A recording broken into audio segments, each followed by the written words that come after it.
Hello everyone, welcome back to the channel. This video will be a little different than usual because today I'm going to be talking about my methodology for testing controller input lag. If you've seen my controller reviews, you've already noticed the response time graphs. The reason why I collect this data is because I found a lot of controller reviews to be lacking of any sort of data-driven conclusions, and I felt that I could contribute to this space by performing more objective, repeatable analysis to truly test a manufacturer's claims. To be clear, I'm still nowhere near the level I want to be when it comes to testing manufacturer claims. To be even more clear, I'm not an expert. I'm just a nerd who's passionate about video game controllers, and I want to share that passion with you, and that includes this video. I'm going to be talking through my methodology for calculating input lag, the current limitations I'm experiencing, and how I'm mitigating or addressing those limitations. There are a couple of reasons why I'm making this video. The first one is so I can reference this video in future controller reviews if the viewer is further interested in my testing methodology, and the second reason is to interface with you, the community, on improving my testing to better address what you want to see from a video on a controller. Let's start with a little background. Controller input lag or input latency is defined as the amount of time it takes for an action on the controller, such as a button press, to cause a reaction. Depending on what you're measuring, the reaction may be different. You may be interested in an LED lighting up on a controller testing board, or you may be interested in when the controller vibrates. In my case, the response I'm measuring is when the animation corresponding to that button first appears on screen. For example, in a shooter, the action would be pressing the trigger button and the reaction would be seeing the gun shoot the bullet on screen. The reason why I measure any of this is because, quite frankly, it's an easy way to differentiate controllers from one another in an objective manner. I could tell you that controller A feels better to hold than controller B, but your hands aren't the same as mine, so my thoughts on ergonomics may not be applicable to you. By collecting input lag data, I can easily tell you which controller performs better than the other, assuming you care about that. My methodology at the moment is pretty simple. My test setup is as follows. I use my Framework 13 laptop and fix its display to 120 Hz. I use Rocket League as my game of choice and adjust the graphics settings so it's at a fixed 120 frames per second. I ensure no programs are running besides Steam and Rocket League.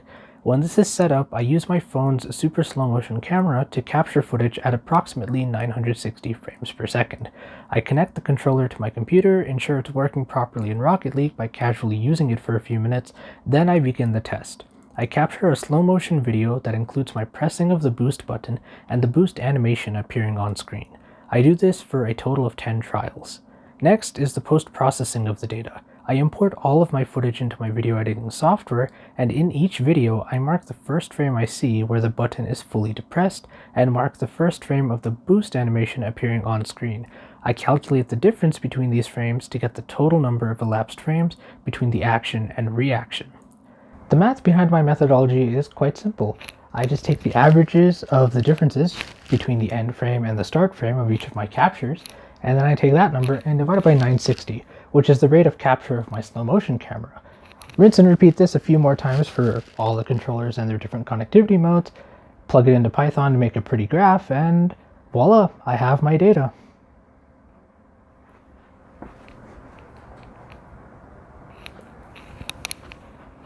A side note, I don't normally need these glasses, but I'm wearing them to look smarter.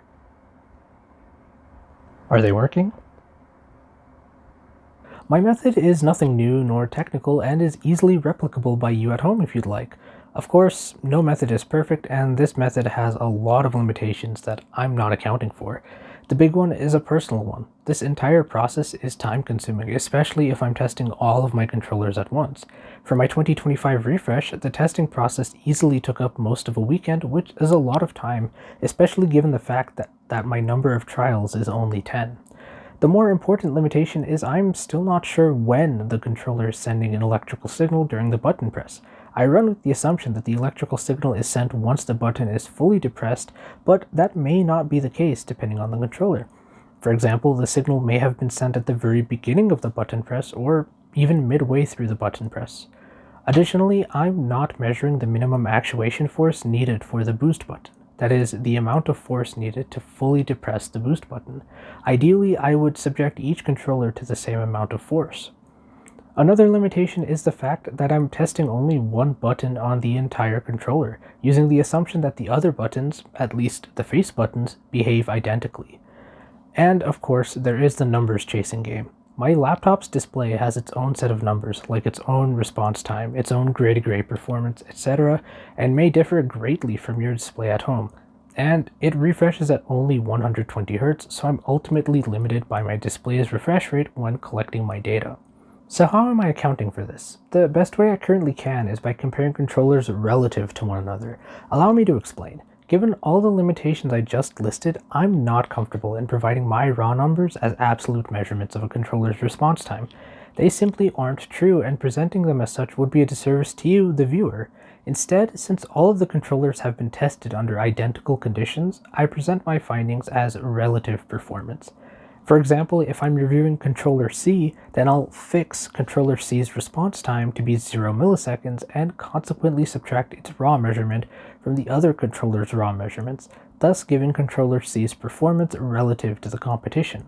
That way, it still allows you to see how controller C stacks up while not being misleading about the controller's absolute response time. Like I said at the top of the video, I'm not an expert. I'm learning as I go, and I'm trying to share my passion for video game controllers and controller testing with you. That brings me to the most uncomfortable but necessary part of the video, and that's me asking you, what do you want to see in my controller testing? What do you want to see improved? Is there anything that doesn't sit right with you about my methodology? What do you care about when you're deciding on a controller?